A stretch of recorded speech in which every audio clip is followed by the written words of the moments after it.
Bienvenidos a un episodio más de Pregúntele al Forense. Iniciamos grabación. Hoy tenemos un invitado especial, un invitado, eh, llamémoslo así, de una experiencia atractiva en este tema que es la criminología forense, ¿sí?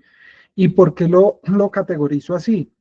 Porque cuando se cuenta con la experiencia, ¿sí? A nivel público, y aparte de eso, no se centra en solamente hacer una acción, una cosa y ya, sino que va más allá de aplicar todos los temas que implica la criminología, ¿sí? Que los empieza a relacionar con criminalística, que los empieza a vincular con investigación, que los junta, ¿sí? Con el comportamiento humano, pues es salirse de esa línea que solamente hago esto y ya, sino es amplio. Aparte de eso, es una persona académica, autor de un libro bastante interesante, de una historia que marcó acá en Colombia. Eh, Aparte de eso, pues, eh, es que para que les comento más información. Vamos a tener unos temas interesantes en la entrevista de hoy. ¿Por qué? Porque esta entrevista va a enlazar un tema que tenemos preparado para ustedes. Permítanme un segundo, por favor.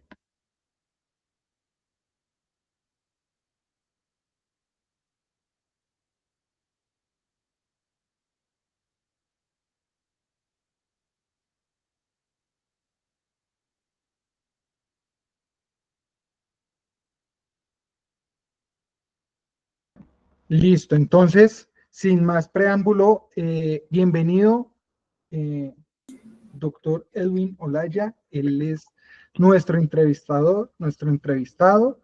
Sé que de pronto eh, ya varios lo distinguen, ya otras personas lo han visto en redes, otras personas tal vez ya lo conocen desde la academia. Entonces, bienvenido, gracias por aceptar esta corta entrevista.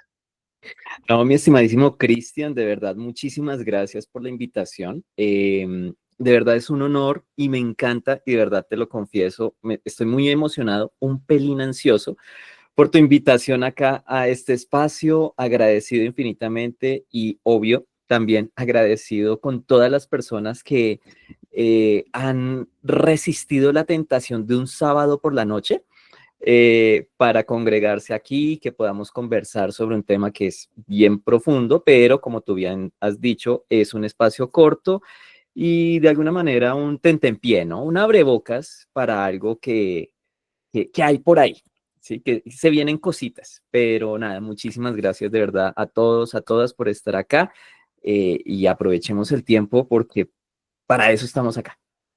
Listo, ¿no? Pues muchas gracias nuevamente por querer aceptar y por haber aceptado.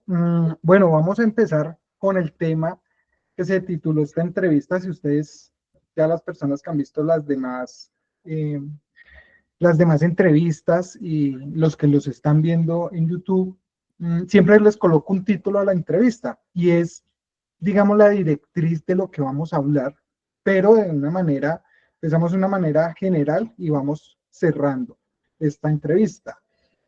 Acá hablamos de la criminología forense detrás de un feminicidio, ¿sí? Entonces voy a empezar con la pregunta que de pronto mucha gente no sabe o de pronto saben o tenemos errores y es, ¿qué es la criminología? Ok, Porque a veces la confundimos, decimos, no, yo soy criminólogo, ¿sí? Y va y hace levantamiento de cadena de custodia, exactamente. o Sí, pasa viceversa. mucho. Pasa mucho. Fíjate y no es solo aquí en Colombia, sino en muchísimos países está como ese cruce de cables. Y bueno, voy a intentar hacer esta explicación corta porque la criminología, aunque es una ciencia reciente, eh, ha tenido tal desarrollo que hoy en día ya hay muchísimas ramas, ¿vale? Pero partamos, como tú bien lo dices, que es un punto de arranque bien interesante Criminología es ese trabajo con la evidencia en el lugar de los hechos, en la inspección técnica de cadáver. La respuesta es no. Buenas noches, Andrés. Y bueno, buenas noches. No, no es eso. Y pues tú que lo has compartido bastante, Cristian, claramente cuando hablamos de ese procesamiento, de la documentación del lugar de los hechos, de la recolección, embalaje, custodia de los elementos, de las evidencias, estamos hablando de la criminalística, que es un conjunto de técnicas, disciplinas, orientadas a obtener información, elementos de un delito de un evento, perdón, para identificar si se corresponde con un delito y en tal caso, pues identificar a los responsables. O sea, por ahí vamos bien. Pero, ¿a qué nos referimos cuando hablamos de criminología? Ya estamos hablando de un plano no tan operativo, ¿vale? Estamos hablando de un estudio que se realiza, ojo, de tres frentes principales. El criminal, la víctima, aunque cuando hablamos hoy en día de la víctima ya tenemos un corpus de conocimiento diferente que es la victimología. Entonces, criminal, víctima y la reacción social, la respuesta social frente al delito. Digamos que esa es la explicación más gruesa de lo que es la criminología. Entonces, algunos podrían pensar, y ojo, porque esto tiene mucho que ver con lo que vamos a hablar hoy, algunos podrían pensar, sobre todo en Colombia, que la criminología es un reducto del derecho, es un apéndice del derecho. ¿Por qué? Porque tradicionalmente en Colombia la criminología como asignatura, como cuerpo de conocimiento más bien, a nivel de posgrado, se ha visto como un posgrado de derecho. Entonces terminamos hablando de Lombroso, terminamos hablando de Durkheim, terminamos hablando del positivismo clásico y todo se vuelve muy teórico, ¿vale? Y en ese punto estoy seguro que ustedes dicen, no, pero pues entonces, ¿cuál es la emoción? Qué aburrido ser criminólogo. Sí y no, porque como bien lo ha dicho Cristian, el conocimiento criminológico a ti te permite no solo ver los árboles, sino el bosque.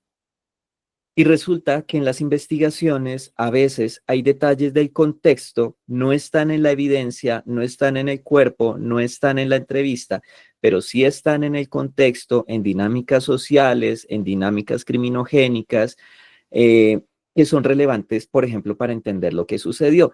Y aquí, este conocimiento teórico orientado hacia las investigaciones es el que reúne o el que se ha denominado más bien criminología forense, que entre otras cosas abraza lo que se llama el análisis de comportamiento criminal, incluido la perfilación criminológica o criminal, que realmente no es un producto de la psicología.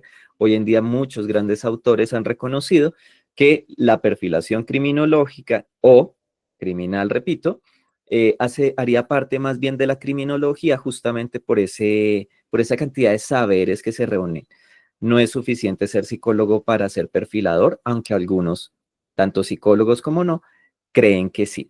El punto es que esta mirada amplia es la que uno empieza a utilizar, no solo para entender por qué actuó el delincuente, sino cuáles fueron esas circunstancias que rodearon la victimización e incluso, en algunos casos, para entender por qué el sistema no ha operado de manera efectiva frente a uno o miles de casos, como es lo que ocurre con el feminicidio. Llegó, mejor dicho, aterrizó excelente, Edwin. Acá, el año pasado, de pronto para las personas que no sabían, el año pasado ascendió de una manera significante eh, los feminicidios, ¿sí? Sí. El año pasado tuvimos varios eventos, varios eh, actos seguidos, ¿sí? Como acá en Bogotá y alrededores. Hoy, de hecho, generaron uno que según la investigación fue un tema por cobrar unos dineros Uh en -huh. Barranquilla, pero el año pasado se impulsó demasiado, Uh -huh. tanto así que con unos periodistas queríamos sacar una nota de las víctimas, ¿sí? Pero lamentablemente estamos en un país donde la gente se interesa más por el morbo, ¿sí? y no por, oiga, ¿qué hacemos? ¿Qué hago? Tengo una amiga que está siendo víctima, usted es mucha boba, salga de ahí, ¿sí? Pero es que así no es Sí. tan fácil, ¿sí? O sea, uno lo ve, pues uno dice, pues, si le El está consejo de buscando, amigo. sí, váyase ya, tan bobo usted, pero eso no es tan fácil, porque es que esta vaina que tenemos acá es una Sí. caja de Pandora que es difícil de comprender, ¿sí? Y a veces, que es el punto que llegó usted, que es el tema de la justicia, ¿sí? Uno dice, no, es que no hay justicia acá en este país, ¿sí? Es que vean tantos casos de feminicidio y cada vez más los hombres nos están atacando, ¿sí? Y puede ser cierto, Ujú, ¿cierto? Puede ser cierto. ujú. Entonces, acá este tema, que ha existido mucho feminicidio, especialmente el año pasado, que aumentó mucho, y ya entrando en contexto a este tema de feminicidio, ¿qué pasa? O sea, ¿por qué hacerlo? Un ejemplo, yo tengo mi pareja, Ujú. ¿sí?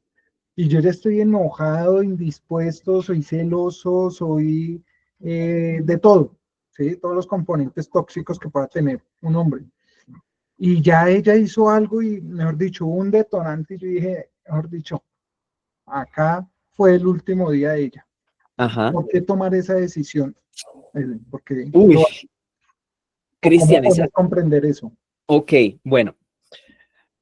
Ay, hay de todo en esa pregunta. O sea, aquí nos va a dar la medianoche. Venga a ver cómo lo voy a intentar. No, A ver. algo muy resumido porque no nos podemos No, yo expandir. sé, yo sé, yo sé. Es que fíjense que hay un tema con el feminicidio. Claro, me gusta el ejemplo que tú planteas y voy a arrancar por ahí, pero tiene que ver con un fenómeno más macro, ¿vale? Fíjense ustedes que ocurre lo siguiente. Hay unas estructuras, ¿sí? Y yo sé que esto va a sonar como a discurso. Y aquí entre nos, realmente a veces cuando se habla de violencia basada en género, como que termina siendo el discurso repetido, como que todo el mundo habla de el sistema patriarcal, heteronormativo y bla, bla, bla, y bla, bla, bla. Y bueno, no digo que no sea válido el bla, bla, bla. Lo explico, es porque se repite tanto como que ya no tiene sentido. Pero para este ejemplo, Cristian, el punto es el siguiente. Resulta que culturalmente, voy a utilizar una teoría en particular. Se habla de la socialización diferencial, ¿sí? Que es algo que se ha explorado desde la criminología. Y se supone, no, se supone no, lo que se plantea es que desde esta socialización diferencial, tanto a hombres como a mujeres nos han enseñado a comportarnos de una manera. Y ojo, que ese comportamiento implica no solo yo cómo debo actuar con la sociedad, sino también en una relación de pareja. Y aquí es donde viene un componente muy importante de esos roles de género, y es que el amor idealizado es un punto fatal y es una de las distorsiones cognitivas que tienen mucho que ver con los feminicidios, ¿sabes? Porque en esa socialización diferencial se entiende que los hombres tienen que hacer de todo para conquistar a la mujer, ¿vale? Y que esa mujer debe permanecer con el hombre. Y por otro lado, que la mujer debe actuar de una forma sumisa, mostrando la debilidad, que supuestamente también es parte de su rol de género y se le ha enseñado a que se comporte de esa manera. Entonces, cada uno empieza a comportarse de acuerdo a cómo cultural y socialmente se le ha enseñado que debe comportarse. Entonces, el hombre debe ser el macho, debe ser el brusco, debe ser el agresivo. De hecho, hay todo un discurso en torno a la violencia como parte del desarrollo del rol de hombre, ¿vale? Entonces hay que destruir, hay que aplastar, los niños juegan a los camiones, a las peleas, a los vaqueros, mientras que las mujeres entonces tienen que comportarse de una manera más dulce y tienen que jugar a la cocinita y con las Barbies y demás.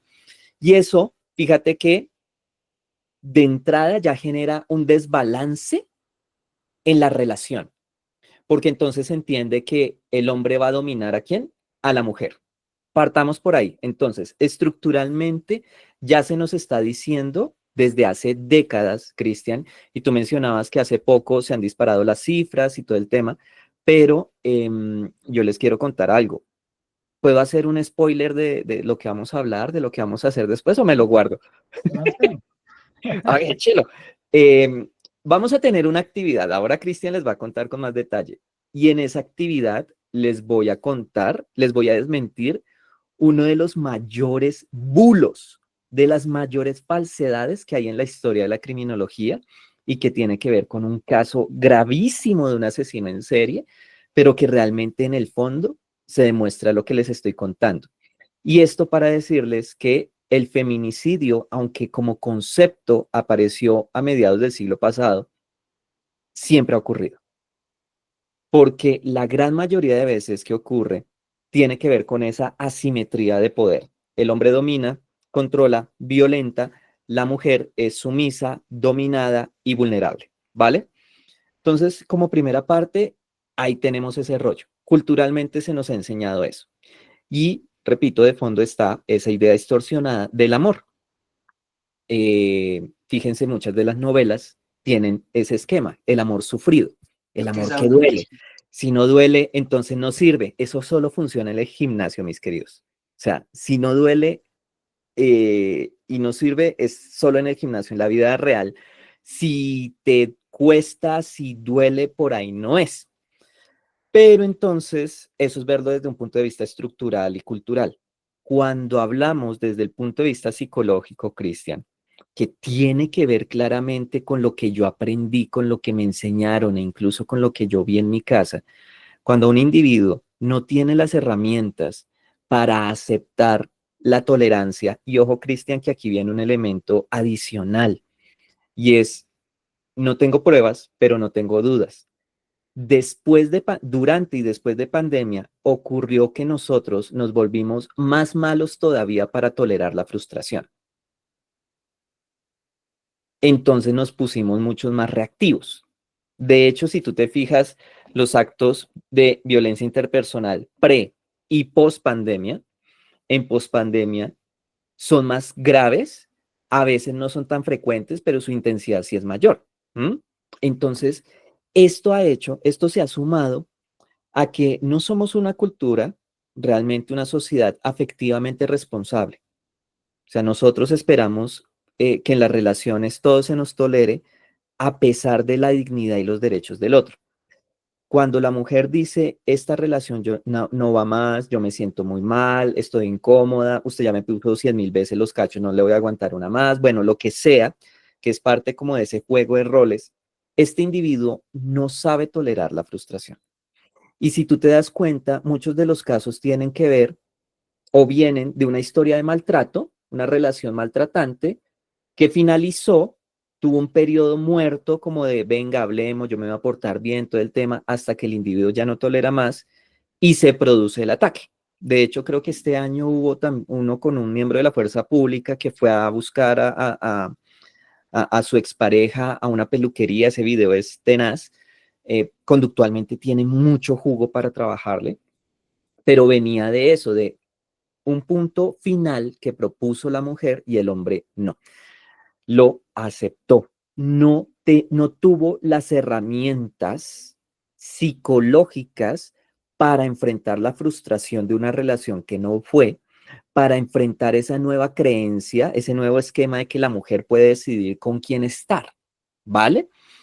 Y de hecho hay algunas investigaciones, recuerdo una incluso de la Universidad Católica, si no estoy mal, que realizó un, un, un estudio con personas ya privadas de la libertad que habían sido condenadas por feminicidio, y uno de los resultados es esa distorsión cognitiva de tiene que estar conmigo porque yo no puedo estar solo. Y si no está conmigo, entonces no está con nadie. En consecuencia, entonces aquí yo te voy a decir algo y de hecho fíjate que tan importante es que en algunos escenarios ya se ha empezado a trabajar en en brindarle a las nuevas generaciones herramientas de responsabilidad afectiva para que puedan decir, oiga, sí, la relación no fue, sé feliz, yo seré feliz por mi lado, no tengo que acosarte, no tengo que buscarte, pero cuesta porque culturalmente nos han enseñado que si el amor no duele, no sirve. Y entonces como no sirve, lo destruyo. Acá yo quiero hacer un comentario Ajá. referente a lo que usted dice, que no estamos acostumbrados, bueno, algunas personas, a estar solos, a la soledad.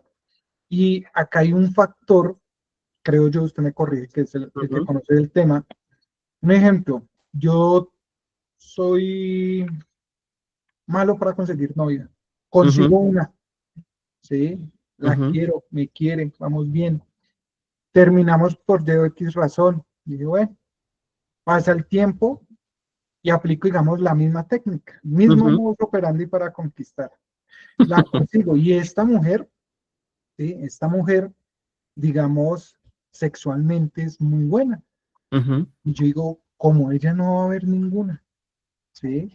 Ese puede ser un factor para que, me tomo yo como ejemplo, yo ujú, esté ahí y no la suelte y diga, no, se separó de mí, no, nadie más puede tener, digamos, esa fortuna de estar con ella, solamente yo, ¿sí? ujú. Puede ser un factor el tema Claro, de, oiga, claro. Ahí hay varias cosas y me encanta el ejemplo porque sí, puede suceder. De hecho, les voy a contar una anécdota. Yo tuve la oportunidad de participar en el caso del que llamaron el monstruo de Guarne, que supuestamente fue un asesino en serie. Creo que recientemente lo entrevistaron hasta varias veces, pero realmente no es un asesino en serie. Es un individuo que siempre ha querido mostrarse más cruel de lo que realmente es y tiene unos rasgos psicopáticos bien marcados. Pero entonces, ¿qué pasa? En sus acciones, nosotros encontramos que efectivamente la pareja con quien él estuvo, ella fue muy abierta a las propuestas de índole íntimo que le planteaba este tipo, ¿sí? Y de hecho, llevaron esto a un plano de la fantasía y hubo grabaciones y hubo fotos, y eso fue algo que a él realmente lo satisfizo demasiado, muchísimo, muchísimo.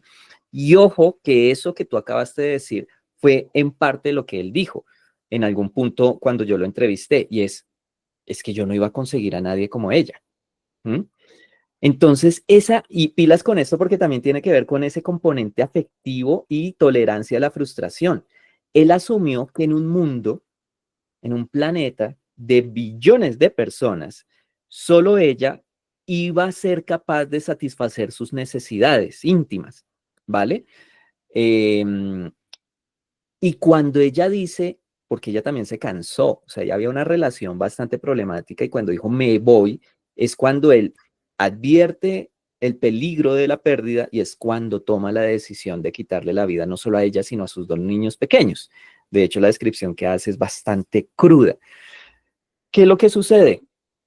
Cuando yo empiezo a ver como única a esa pareja con quien yo estoy, realmente en el fondo estoy en un proceso de idealización. Y la idealización es parte de esa idea de que yo debo tener una pareja perfecta. El universo me tiene una pareja perfecta. Y si no es ella, no es nadie más. Y entonces, ¿qué será de mi vida? ¿Yo con quién voy a volver a hacer esto que hacía con esta persona? ¿Yo con quién me voy a volver a sentir igual? Entonces, todo esto realmente, Cristian, va al mismo punto. Es más, te lo voy a poner en términos bastante profanos, pero puede que no sea en el plano íntimo donde el sujeto perciba que va a perder algo grande. Puede ser incluso como cocina, ¿m? Como le habla, como, no sé, cómo mantiene arreglada la casa, por poner un ejemplo. Y ante esa perspectiva de pérdida es cuando dice, uy, no, si no está conmigo no puede estar con nadie. Y peor aún cuando esta pareja dice, no va más, nos separamos y consigue a alguien más, claro. Esa es una razón más poderosa que empieza a impulsar deseos muy oscuros de terminar con la vida de alguien. Y en ese caso en particular, sí estaríamos hablando de un feminicidio. acá usted dijo una palabra interesante que es el idealizar, ¿sí? Ujú, Lamentablemente, si analizamos los elementos, las personas que han sido víctimas no son personas, de las personas que han sido víctimas de feminicidio, no son personas de mucha edad, personas jóvenes, mujeres realmente prácticamente muy jóvenes, ujú, mujeres que en su momento de su vida pues han pasado por episodios bastante fuertes Y cuando encuentran a un hombre y dice, oiga, él es tan especial, él se me Ajá. escucha, a mí nunca me había escuchado y él me escucha y, mejor dicho, tan lindo. Me regaña, pero me escucha, ¿cierto? A veces se pone agresivo, pero es normal. Correcto. O Ajá. sea, lo digo con todo el respeto para los que están viendo, ¿sí? De Sí, sí, burla. sí. Y esa vulnerabilidad de esta mujer, el hombre la aprovecha, ¿sí? Obviamente al principio no lo hace conscientemente de que yo la convenzo, estoy un rato y después le quito la vida. Obviamente no. Ujú, ujú, El idealizar, ¿cierto? Cuando una persona empieza sus relaciones, 18 años, 19, 20, ¿cierto? Ya que tiene un campo, empieza con el tema de noviazgos, bueno, hoy en día ya está de 13 años, 12, mm, eh, y ve que esta persona, y coloco el siguiente ejemplo, X persona duró 5 años y nunca se casaron, nunca tuvieron hijos. mm, Terminaron, consiguió a alguien, pasó 3 meses, se casaron, tienen 2 hijos. Y uno dice, pero ¿cómo? ¿Cierto? Entonces la pregunta es, Edwin, me coloco atrás de ejemplo. Yo tengo a mi pareja, yo la idealizo, ujú, ¿sí? Digo, no, ella es la mujer perfecta, ¿sí? Cocina, hace el amor, me piensa, mejor dicho, todo, ¿sí? Y ella también me idealiza, ¿sí? Cuando estas dos personas se idealizan, puede existir, que yo creo que sí, algún factor cuando chocan y dicen, oh, sorpresa, esta persona no es así, ni yo para ella, ni ella para mí. Ese factor, ¿cuál podría ser? Me explico. ujú, Una infidelidad, unos cachos, el ya me cansé, no quiero más con usted, ujú. económicamente usted ya no me ayuda. ¿Cuál podría ser el mayor factor? Porque sé que hay varios, pero el mayor factor que dentro de su experiencia ha analizado, que ha sido el boom para que el hombre haga esa acción tan macabra. Pues mira, acá hay varias cosas. Vuelve y juega. Em, yo soy uno de los que dice, sin querer ser reduccionista, que un problema en esta época con las relaciones interpersonales y en particular con las relaciones afectivas es que nosotros solemos elegir desde la carencia. Entonces nosotros no somos, o sea, nadie es, ninguno, nadie es la pareja perfecta, pero claramente nosotros venimos con nuestras deudas pendientes, nuestros rollos personales, nuestros esquemas culturales, ni más faltaba. Entonces, lo primero que yo quisiera decir es que hoy en día esas relaciones y sobre todo en población joven, adultos jóvenes, que es la que tú mencionas, eh, han crecido además con esa idea cultural de las relaciones rápidas e intensas. Y eso es un caldo de cultivo perfecto para que tú te metas con cualquiera, ¿m? Con el que no es, pero tú no sabes. Ahora bien, voy a decir algo que puede salir, puede salir mal, pero puede salir muy bien. Y es un poco polémico. Pero ¿qué sucede? Antes, las relaciones de pareja, dentro de ese esquema también patriarcal, ok, dentro de ese esquema patriarcal implicaba que el hombre tuviera que hacer ese cortejo, salidita sin tocada de mano y todo el rollo, y luego el permiso de los padres, y luego matrimonio, y bueno, en fin. Y eso también con un matiz religioso, ¿vale? Pero ¿qué es lo que pasaba en esa parte? Si bien es cierto, mucho era impuesto, había la opción de que la pareja se conociera antes de llegar al punto de, por ejemplo, casarse. Entonces ya se conocían sus demonios, mal que bien, ¿vale? Porque el enamoramiento no había ocurrido de manera tan brusca. Hoy en día las relaciones arrancan desde una etapa ya más adelantada, es decir, primero se tienen relaciones sexuales y luego sí somos pareja. ¿Y qué ocurre? A nivel de neurofisiología, las relaciones sexuales es una bomba de droga. Droga en términos de neurotransmisores. Y si tú le metes que hay una atracción, eso se suma al periodo del enamoramiento. Y el enamoramiento es realmente estar intoxicado. Es un opio particular. Tú no ves los defectos de la otra persona. Y obvio, tú también empiezas a disponerte para ser, pues, la pareja perfecta. Pero ese enamoramiento es el peor momento para tomar decisiones, pero es cuando más recientemente se está viendo que se van a vivir juntos, quedan embarazados, bueno, cantidad de decisiones adicionales. ¿Qué sucede? Cuando ese periodo empieza a bajar, cuando la droga, la oxitocina, la dopamina, todo empieza a bajar, empezamos a encontrarnos con esa verdadera persona con quien nos acostamos, pero a quien no conocimos de verdad. Y ahí es cuando empieza el rollo. Y si bien tú lo has dicho, puede ser diferentes situaciones, realmente, al menos en la cultura latinoamericana y lo que se ha visto en Colombia, lo que empieza a fracturar muchísimo más, porque ya viene fracturada desde atrás, lo que empieza a fracturar muchísimo más es la falta de responsabilidad afectiva con el otro. Es decir, yo percibo al otro como una cosa, que también viene muy después de esta pandemia, se intensificó eso, instrumentalizo al otro para que esté a mi disposición. Y eso implica entonces que tenga que aguantarse mis faltas de carácter, que tenga que aguantarse mis faltas de atención, que tenga que aguantarse mis faltas de fidelidad. ¿M?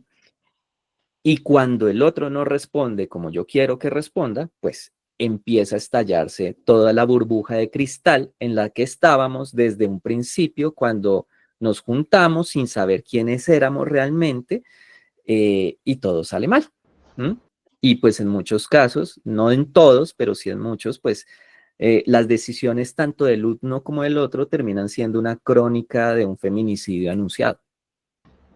Acá es posible, bueno, antes de hacer la pregunta, estaba consultando las tasas de porcentaje, ¿sí? Ujú, Y lo que yo les mencionaba, el año pasado se tuvo 4.855 casos de feminicidio en Sudamérica, ujú, punteando Argentina, Bolivia, Colombia, Chile, Brasil, Ecuador, Perú, Paraguay y de últimas Uruguay y Venezuela. ok. 4.855 casos. Esa vaina es tenaz, ¿sí? Resulta y pasa que si lo comparamos al 2021, solamente hubieron 1.571. Es decir, 2022, 2.175, 2023, 4.600 casos, el año pasado 4.855 y hoy, de lo que lleva el año, hasta el mes, esto es hasta el mes de enero, enero sí, llevamos en estos países, como tal ya mencionados, 35 casos. Chile, Cuba y Panamá, y pues hoy con el de Colombia. ¿Por qué menciono esta cifra? Porque hay varias personas, ¿sí? Y es porque también lo he visto, dicen, oiga, yo me voy a ir más bien del país, Ujú, me voy de la ciudad, allá voy a estar sana, voy a estar con vida, voy a estar con paz, ¿sí? Pero es que esto no ocurre solamente acá en Colombia, esto ocurre a ujú, nivel mundial, ¿sí? Y esto no es que ocurra hoy con tanta temas de toxicidad, llamémoslo así, sino esto viene desde atrás, sino así que es. no era, digamos, como tan notorio, la gente lo asimilaba como, un homicidio y ya, ¿cierto? Pero hoy en día cada vez que la mujer tiene derecho, como cada vez que la mujer dice, venga, no más, nosotras podemos, oiga, vengan, ¿sí? Porque ya se ha permitido eso anteriormente, la mujer haga silencio y ya, Así ¿cierto? es. Y pues gracias a esos factores de que ha permitido, pues la mujer se ha podido expresar más y a veces eso es lo que no le gusta al hombre. Ujú, Como que usted dice, yo estoy esperando que me responda, un ejemplo, no voy a ir a jugar y ella otra vez se va a ir a jugar, ¿sí? Entonces, de forma de protegerme, ¿sí? Usted ya va a empezar. Esto, usted es sí, esto. sí. ¿Es porque yo quiero terminar con usted? Ajá, Y ella, pues, ¿qué hace? No, venga, bueno, ve tal cosa. Y de pronto lo ha hecho inocentemente, y lo que usted decía, está, puede ser, o podemos utilizar esta la pregunta, ella podría estar formando también un posible feminicidio. ok. Uy, esa Complejo. pregunta es buenísima. Esa pregunta es buenísima porque, me la he encontrado en otros escenarios y fíjate que el formular esa pregunta es validar un esquema machista, porque de alguna manera entonces le estamos echando la culpa. Ah, es que como usted le da cirilía a su pareja, pues cómo espera que él no se ponga de mal genio, ¿sí? Y lo curioso es que este tipo de expresiones también las he escuchado muchísimo en el ambiente judicial. Y viene del tipo de, no, es que a ella le gusta es que el marido la casque, ¿vale? Pero La fíjate vida que, dice. sí, pero fíjate que esa pregunta es buena porque nos revela realmente que el problema va mucho más allá de la conducta en particular durante la relación y nos revela cuál es la expectativa social y culturalmente que tenemos tanto de hombres como de mujeres en una relación, ¿vale? Y eso, tú bien lo has dicho de manera muy acertada, no es únicamente en Colombia, es en todo lado. Habrá países, y de hecho los hay, donde las tasas son súper altísimas. La violencia basada en género contra la mujer está en todo lado, está matizado. Pues un ejemplo clave y claro es lo que ocurre en Medio Oriente, donde además el sistema político, económico, cultural está matizado por la religión y la religión impone ciertas costumbres y comportamientos a las mujeres, donde claramente hay un rol de sumisión, dominio, sumisión. En este punto, Cristian, el rollo es que si nosotros partimos de que la culpa es de la víctima, estamos entonces desconociendo la responsabilidad de la sociedad al perpetuar esos patrones, entonces, en los que se dice el hombre hace lo que quiere. ¿Mm? Fíjate esas historias, esos dichos de antes de, ¿cómo era? Un marinero tenía derecho a un amor en cada puerto. Es decir, culturalmente se le validaba y hasta se le celebraba que fuera promiscuo. Palabras más, palabras menos. Pero veamos culturalmente, si una mujer tuviera derecho a un amor en cada puerto, ¿cómo la trataríamos? Ah, y si le pasa algo malo, ah, pero ¿quién la manda de buscona? ¿Por qué no se está en la casa? Entonces, repito, tu pregunta es interesante y es muy buena y me encanta porque nos da lugar a discutir realmente hasta qué punto esos esquemas culturales de dominación, de sumisión, están tan naturalizados y tan interiorizados en nosotros como hombres principalmente y como sociedad que terminamos diciendo, ah, claro, mire, es culpa de ella. Si ella no le hubiera terminado, el man no la mata. Y fíjate que eso fue, ojo con esto, y aquí voy a aterrizar un ejemplo incluso que por desafortunadas situaciones se volvió a traer a colación hace poco, y es que en el caso de Rosalvira Celi, quien fue realmente el caso que originó la concepción legal del feminicidio aquí en Colombia, o sea, gracias a su caso se impulsó que hubiera una ley y se incluyera el tipo penal de feminicidio. En ese caso, mientras ella no, eso fue después, días después de ocurrido el evento, la secretaria de gobierno de la alcaldía de Bogotá, que en ese momento la secretaría estaba bajo la dirección de Miguel Uribe, ¿vale? Por eso fue que volvió a traerse la anécdota a colación en estos días. Una persona de su equipo de asesores emitió un comunicado. De hecho, ese comunicado lo pueden encontrar. No fue Miguel Uribe quien lo dijo, fue la persona de la dependencia. Quien dijo que si Rosalvira, a sabiendas de que ¿sí? De que Velasco, perdónenme, se me olvida el nombre en este momento, si alguien me recuerda el nombre del agresor, sé que el apellido es Velasco. Si a sabiendas de que Velasco y el otro tenían antecedentes violentos, que eran raros, se fue a beber con ellos y se fue con la moto a un lugar, a un paraje desolado con Velasco, pues ella es responsable de su victimización. Javier, Javier, gracias, gracias. Si no, no iba a descansar esta noche, Cristian, en serio. A ese nivel llega mi rasgo obsesivo. Entonces, fíjate cómo el distrito termina diciendo, ah, no, a ella le hicieron todo lo que le hicieron, pero pues culpa de ella porque se fue con Velasco. Y un poco de eso es más de esos estereotipos de género. Es decir, si ve, la abusaron por cómo iba vestida. Le pasó lo que le pasó porque estaba tomada. Le pasó lo que pasó porque iba a esta hora en la noche. Y si bien es cierto, hay unos factores de criminalidad social, pues que nos atraviesan a todos, de inseguridad, hombre, endilgarle la responsabilidad únicamente a un comportamiento, a una falda, a una decisión, al solo hecho de querer compartir un trago con alguien, ¿cuál es el rollo?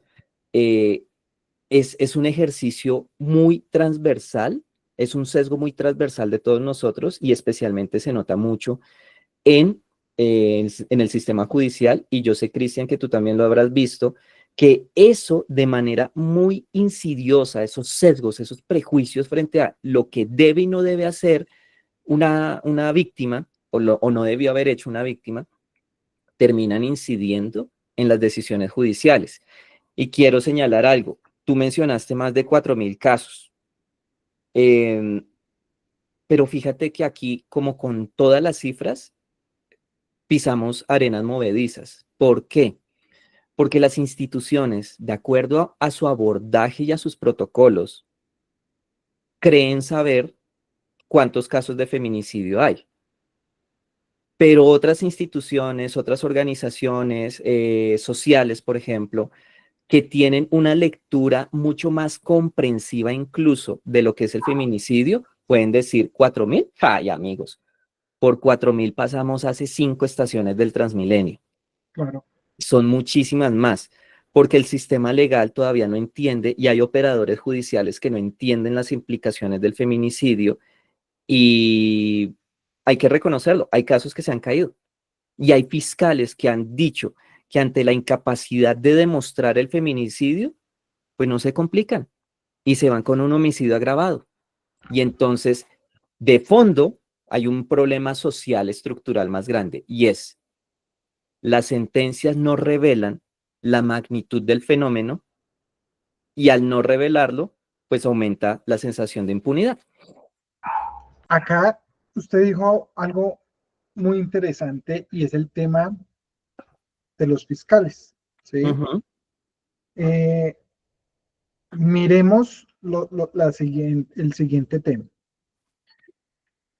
Acá en Colombia se ha presentado trata de personas, Sí. explotación sexual, delitos sexuales, violencia intrafamiliar, y si analizamos todo esto, son elementos que nos lleva a lo que estamos hablando hoy, De feminicidio, acuerdo. Muy bien. ¿cierto? Entonces miremos la cifra, porque lo que usted dice es verdad. Hay entidades que son más cercanas a estas mujeres que están siendo víctimas y conocen del tema, ¿sí?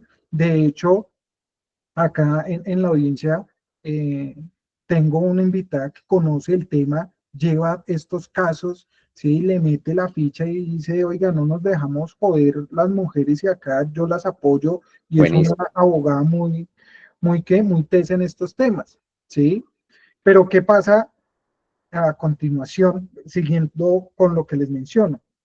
Si existe, digamos, en total de mujeres 15.000 millones en el 2024, 15 millones, perdón, de casos de violencia intrafamiliar, ¿cuánto se pueden llegar a convertir en feminicidio?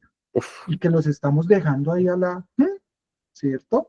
Como en temas de investigación, por no investigar bien, ay, sí, es que la violencia le quitó plata, ¿sí? La amenaza, le maneja las redes, X, ¿sí? Pero no saben que ahí se está formando esa bola de nieve que usted mencionó, De acuerdo. ¿sí? Y ¡pum! Llegó el acto que no queríamos, ¿cierto?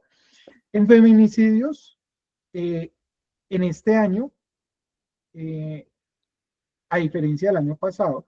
El año pasado, en el tema de Antioquia, según la Defensoría del Pueblo, tuvieron 129 casos. Hoy en día, a lo que lleva 28 de febrero, 20 casos en Antioquia. En Bogotá el año pasado habían 84 casos. Hoy en día vamos 8 hasta febrero.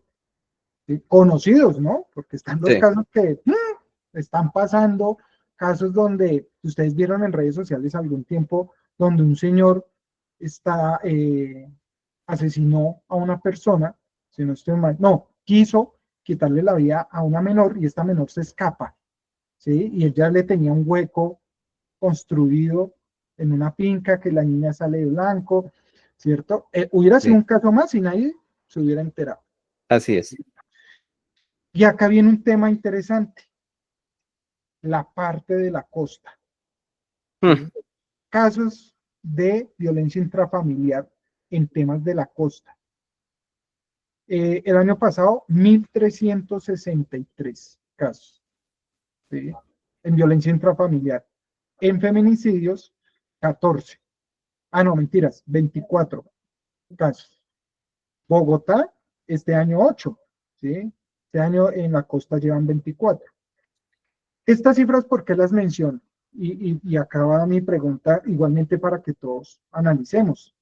¿Por qué tenemos que esperar que pase para que salga una ley, para que salga un agravante, ¿cierto? Pero acá viene la otra cara de la moneda.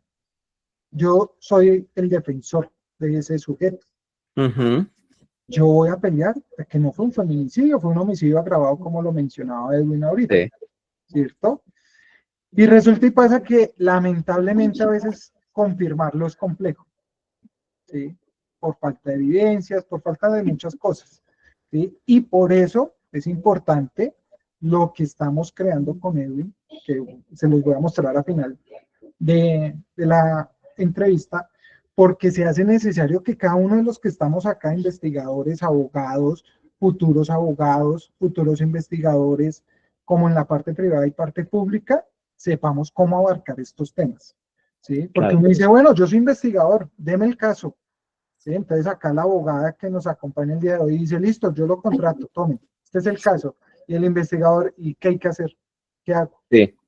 ¿Sí? Yo ya vi las fotos, porque eso es lo que miran siempre. Sí, ¿qué? ¿Cierto? Yo Entonces, me declaro culpable, ¿yo qué le hago? O sea, sí, pero claro. sí. Entonces, la pregunta de Edwin, ¿cierto? A nivel del feminicidio, que es un tema que se va creando, digo que se va creando poco a poco, llega el detonante, pasa esta acción, Ujú, porque uno de estos accionantes, de estos sujetos, porque unos dicen, me quiero quitar la vida, y se la quitan como el caso que usted mostró, mencionó la el de, peluquería, sí. como hay otros que no. ¿Cuál es la diferencia? ¿Por qué unos sí y por qué otros no? Referente después de haber cometido un feminicidio. ¿Cuál cree usted de su experiencia, de lo que usted ha analizado? Mira, yo, o sea, esa pregunta es brutal. Uy, qué buena pregunta. Espérame que eso sí lo tengo que pensar un momento. Esas son las preguntas que hago en mis clases. No No, mentira. y me encanta. Y esas son las preguntas que forman pensamiento crítico hoy en día. Bueno, yo voy a especular acá porque claramente, pues, ocurre un poco como en el caso de los tiradores masivos, cuando se suicidan, pues no hay forma de identificar cómo llegaron a esa decisión.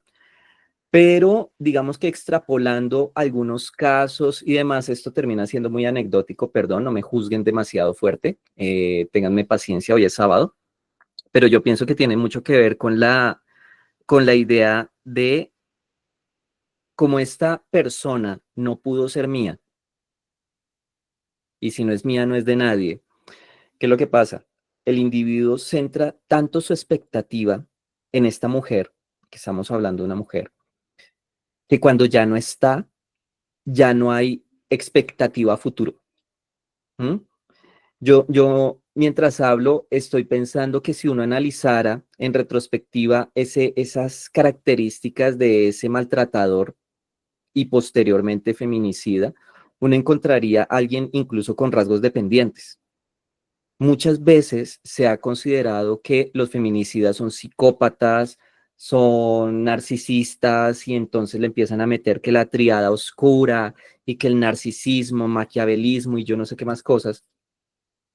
Pero resulta que, como te lo decía hace un rato, creo que hay mucho de carencias afectivas y de problemas de relacionamiento en estos individuos. Y entonces, frente a esa situación donde todo lo que era mi mundo, que era esta mujer, ya no está, ¿cuál es la expectativa de que yo permanezca acá? ¿Vale? Por un lado puede ocurrir eso. Por otro lado, también puede ocurrir que individuos ahí sí no con tan altos niveles de psicopatía y narcisismo, porque difícilmente, pues si ellos son el centro del mundo, difícilmente van a pensar en terminar con su propio mundo, pero sí con unos rasguitos de pronto, no con el cuadro completo, pero sí con algunos rasgos dicen, hago esto, pero ni por el chiras yo me voy a pudrir en una cárcel. Yo no voy a seguir, yo no voy a perder mi vida con los demás por esta mujer. Entonces, ¡pum!, toma la decisión. Si tú te das cuenta, en este punto, esa decisión sería un paralelo de lo que pasa cuando el feminicida ataca y huye. Básicamente es una forma de evitar el castigo, solo que uno lo hace en vida y el otro lo hace con la muerte. Creo que podría ser ese una aproximación. Quisiera decir algo, si me lo permites, porque tocaste un tema que es súper clave, que tiene que ver con los investigadores y sobre todo con el rol de la fiscalía, ¿sabes? Y no es que yo haya salido ofendido ni nada, pero es una realidad. O sea, no se las estoy cobrando, tranquilos. Pero tiene que ver con algo, y es que, si bien es cierto, hay unos documentos, por ejemplo, el protocolo de investigación de muertes de mujeres, el protocolo latinoamericano, para investigación de feminicidios, sugiere que la hipótesis inicial sea feminicidio. ¿Sí? Cuando muere una mujer, la hipótesis de trabajo debe ser feminicidio. A veces olvidan que metodológicamente una hipótesis se valida falseándola. Pero ¿qué ocurre? Corren a buscar de todo para validar que sí fue un feminicidio. Y aquí viene el problema más grave. Yo sé que la profesional a quien tú mencionas lo ha visto hijo mil veces. El problema es que, como no entienden qué es el feminicidio, no saben qué buscar, no saben qué mirar. Entonces ven las fotos. Entonces voy a citar un ejemplo. Entonces, como vieron a alguien, el cuerpo de una chica metida en una maleta y solo le quedó la cabeza por fuera, feminicidio. ¿Estás seguro? De hecho, partamos que no toda muerte de una mujer es feminicidio. Recordemos que a nivel penal hay que demostrar que ahí es donde está el complique, y ahí es donde psicólogos, analistas de conducta, perfiladores, criminólogos tienen mucho que aportar. Hay que descubrir esa evidencia conductual, esas trazas intangibles en la relación, en la historia de la víctima, para identificar que la muerte ocurrió por razones de género, es en este caso por su condición de mujer o por su identidad de género. Porque, ¿qué es lo que pasa? Vuelve y juega con estas estadísticas. Murió una mujer, feminicidio. Ven, esperemos un segundito. ¿Bajo qué circunstancias? ¿Qué pasó? No, iba por la calle, le pidieron el celular y como no lo quiso dar, le dispararon. Feminicidio. Hey, wait. ¿Dónde están los componentes del feminicidio en ese escenario que tú estás planteando? ¿Mm? Entonces, creo que sí es muy importante que todos los operadores judiciales, investigadores, sí o sí, tengan claro que levantar un caso de feminicidio, y esto también le sirve a la defensa, ¿no? O sea, si yo entiendo cómo funciona el feminicidio y si veo que la fiscalía no sustentó el caso, pues obviamente yo tengo que, ya tengo por dónde atacar. O sea, ni más faltaba, entro con todo y gracias, fiscalía, por no hacer bien tu trabajo. ¿Qué le vamos a hacer? Pero si no se entiende qué es el feminicidio, si no se entiende qué es lo que hay que conseguir, y, y, y quiero como mencionar algo que es justamente uno de los puntos que vamos a trabajar en el proyecto que los vamos a invitar, en el proyecto que estamos trabajando con Cristian, y es que un feminicidio es un delito en donde sí o sí hay que encontrar la evidencia que sustente la motivación. A diferencia de un hurto, a diferencia de un secuestro, a diferencia, no sé, de un peculado, no se necesita la motivación. Lo hizo y ya. Pero en el feminicidio, así como por ejemplo, ay, ¿cómo es que se llama este tipo penal? El de discriminación. Bueno, creo que se llama así, pero con algo.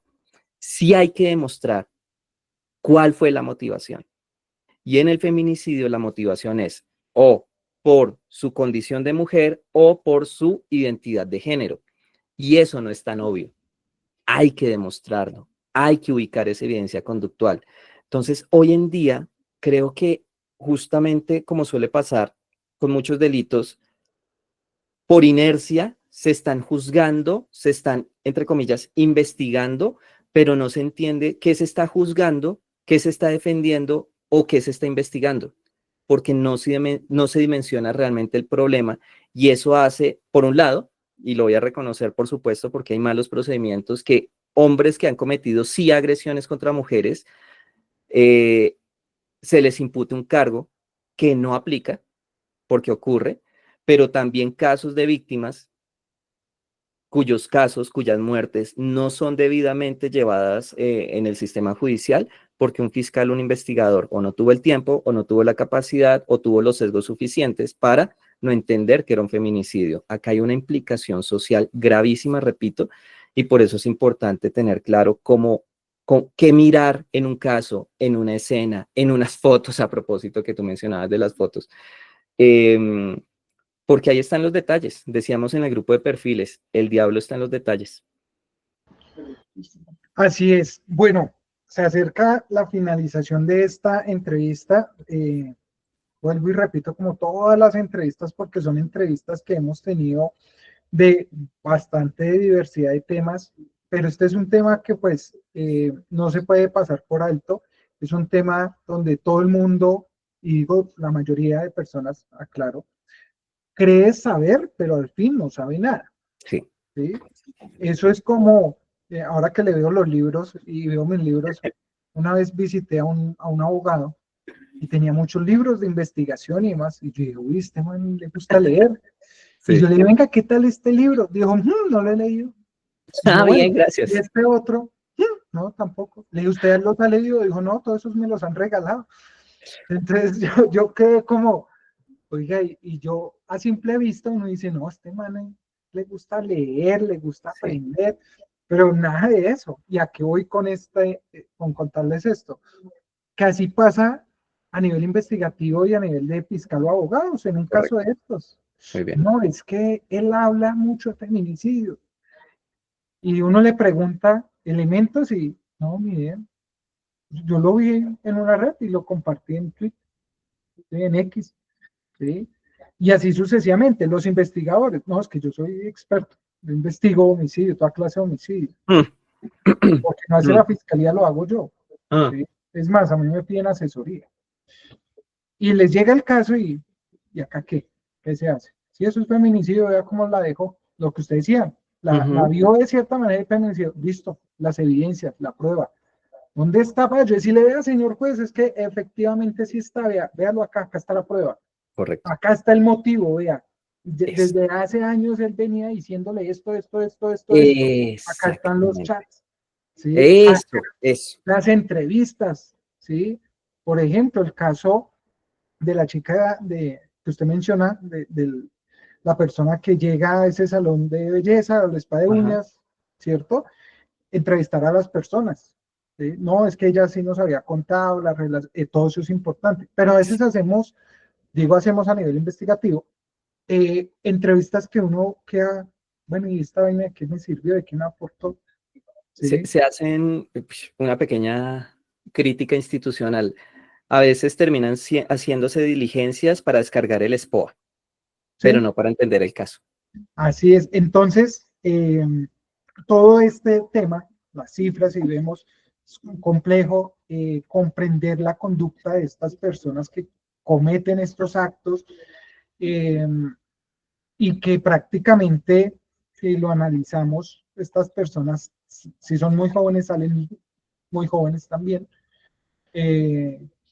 Y pasó un caso, ¿no? Que hubo un feminicidio, salió, le dieron y fue y asesinó a otra mujer. De hecho, fue un feminicida en serie, eso fue hace como 3 años. Sí. Y creo que fue durante un permiso. Sí, así fue. Entonces, oiga, ¿qué jugamos? ¿Sí? Entonces, listo. Esta persona sale. Y hoy leí la noticia que en el caso del centro comercial, de la chica que fue víctima, ¿sí? El menor le dieron la custodia a la familia. A la familia paterna. Sí. Y uno dice, oiga, ¿qué pasa acá? ¿Sí? ¿Qué pasa? Y lo hace pensar a uno muchas cosas de qué estará pasando, ¿sí? Si es por cifras, o sea, ¿qué pasa? Pero bueno, acá hay algo que vamos a hablar, o bueno, vamos a mencionar, Edwin, y es que en estos casos existen sesgos, Muchos. mucho sesgo, ¿sí? Que a veces hasta ustedes, las mujeres que están acá, las damas que nos acompañan, pueden tenerlos, pueden tener un sesgo y usted, como yo dije, el ejemplo de la persona que solo mira así, ustedes pueden tener un sesgo con su pareja, ¿sí? Ya sea que sea joven, mayor que ustedes, es súper maduro, súper infante, el que sea, ¿sí? Puede tener un sesgo y usted lo está analizando de otra manera. No, es que él es tan tierno, pero ya llevamos 3 años, yo no le voy a terminar porque son 3 años que hemos cultivado. Es más, él me dijo, renuncio y vamos a vivir del arte, a vender manillas, como el meme, pero si nosotros no sabemos hacer manillas, entonces ¿cómo vamos a vivir? No, de amor, ¿sí? Y de pronto pueden tener un sesgo ustedes, ¿sí? Sus amigas, sus compañeras, nuestras hermanas y demás. Existen prejuicios, ¿sí? Existen unos prejuicios feos, no solamente a nivel social, sino a nivel cultural, religioso, de familia, los de la universidad, los del equipo de fútbol, el equipo de baloncesto, ¿sí? Eh, ¿Cómo se basa esa violencia de género? ¿Cómo la podemos entender? ¿Cuál es esa importancia de los hechos? Saber realmente los hechos, ¿sí? Y no es el hecho de que le propinó X número de lesiones, no, es el hecho completo. Claro. ¿Sí? Porque sea una o 5, el hecho es el mismo. El resultado Claro. es quitarle la vida. Claro, ahí se vicia, son otros temas, pero va a existir. Existe una evidencia y esa evidencia va a hablar, ¿sí? Y vamos a hablar de buenas prácticas en la investigación, ¿sí? Entonces, todo esto que hemos hablado, que se resume en lo que les he mencionado, pues ¿a qué nos trae? Nos trae a esto, a nuestro primer seminario taller de análisis conductual en casos de feminicidio. Si usted está en el grupo de DIAF, ¿sí? Si usted está suscrito al canal de YouTube, pues el precio no va a ser este que está acá, ¿sí? Si usted está acá en este chat y dice, oiga, Cristian, me escribe por privado, Cristian, no estoy en el grupo, quiero ingresar, lo ingresamos al grupo y va a haber un descuento, el cual les va a quedar en 120,000 pesos. ¿Listo? Solamente para las personas que están suscritas en YouTube o estén en el grupo de informativo de DIAP. ¿Por qué nace este seminario? ¿Sí? Porque lamentablemente, lo que hemos venido hablando, no conocen, hay mucho investigador graduado, pero desconoce esto, puede estar analizando es un sesgo y no realmente lo que nos interesa, ese es uno. Dos, porque nosotros tenemos que aportar a la justicia en estos casos. Créanme que esto hay muchos casos, hay demasiados, ¿sí? Hay abogadas y abogados que trabajan este tema y no tienen equipo de trabajo porque no conocen, no pueden contratar. Oiga, usted estudió criminalística, sí. Ah, venga, métase acá. ¿Usted sabe feminicidio? Sí, yo lo vi por allá en una clase de 2 horas. Ah, bueno, usted es el duro. Vaya y entreviste. ¿Y qué pregunto? No, pregunte esto. Y pregunta mal después de que el abogado le dijo. Entonces, vea que esto es abrir nuestra oportunidad laboral. Edwin lo mencionó muy bien.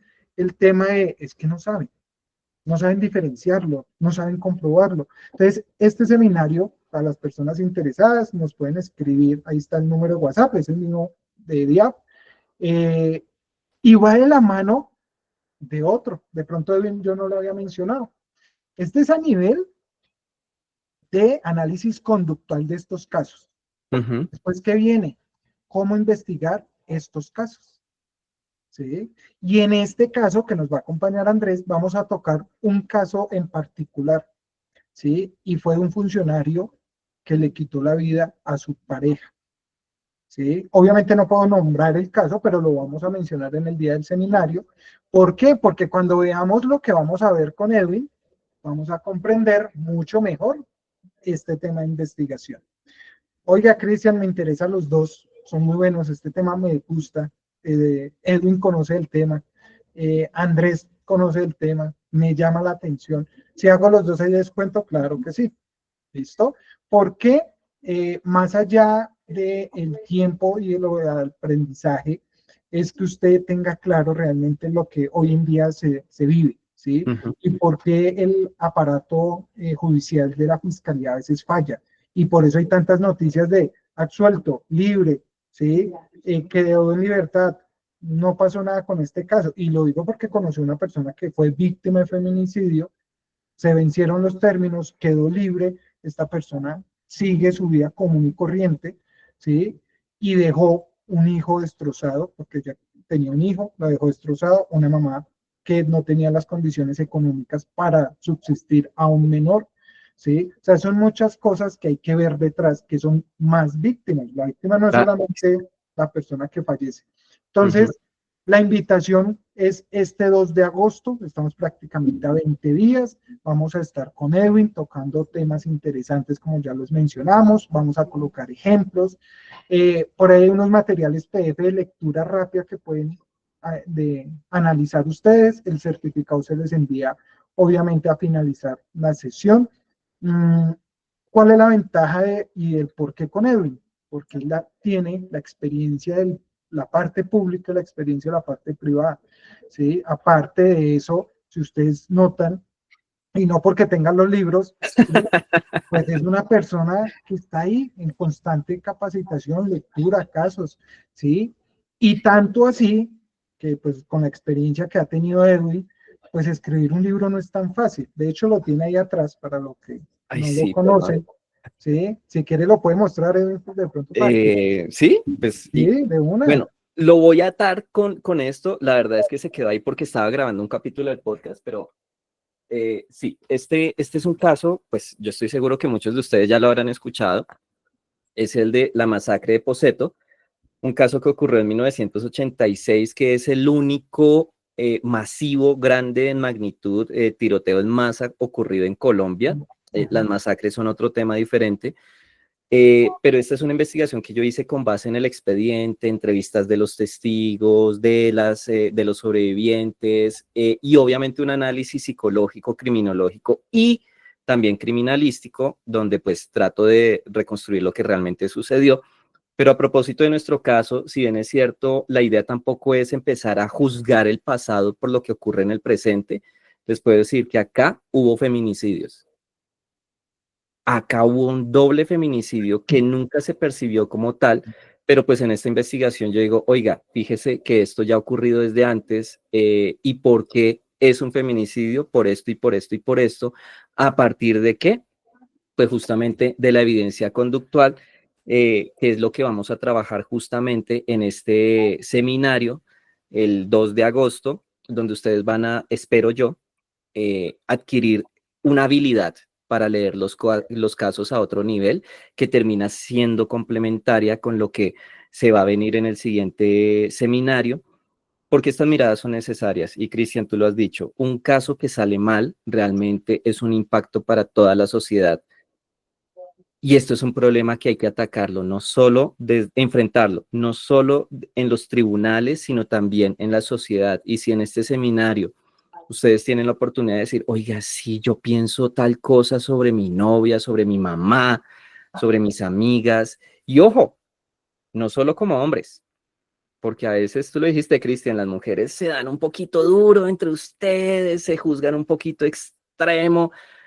Todos en la sociedad somos fuentes de violencia de género. Y ojo, que como tal, cualquier persona puede cometer un feminicidio, no únicamente los hombres, también las mujeres, pero eso lo vamos a trabajar en ese seminario. Van Claro a que sí. salir muy pilos. De hecho, escuché un caso, no a profundidad como debería ser, de una pareja de mujeres que vivían Ujú. juntas, ¿sí? Empezaron a ver elementos, ¿sí? Obviamente como toda relación, todo empezó bonito, pero terminó precisamente. Ok, Una chica le quitó la vida a su pareja siendo mujer, ¿sí? ahí está. Entonces uno dice, oiga, esto no es solamente del hombre hacia la mujer, también Ujú. existe de mujer a mujer. Y de hecho a veces la misma mujer se dan duro entre ustedes, ¿sí? Entonces, a veces los comentarios, las críticas, las envidias, pero en este tema no debería existir eso, ¿sí? Porque es un tema que nos abarca a todos. Uno nunca sabe la mamá de la amiga de uno, la pareja, mejor dicho, todos podemos ser víctimas de esto. Edwin, muchas gracias por este tiempo, esta explicación muy chévere. Nos vemos entonces el sábado 2 de agosto con las personas que se van a inscribir. Viene otra entrevista de Pregúntale al Forense con la abogada. ¿Sí? Uy, Va a estar interesante esa entrevista porque es una mujer, es feminista, es una dura en el derecho, ha sacado casos muy buenos, ¿sí? Y es de esas mujeres que dice, no me dejo, acá estoy, uy, qué ¿sí? chévere. Y que le No me la hablan pierdo. duro, y que le hablan duro, y ella habla el doble de duro, ¿sí? Y Súper.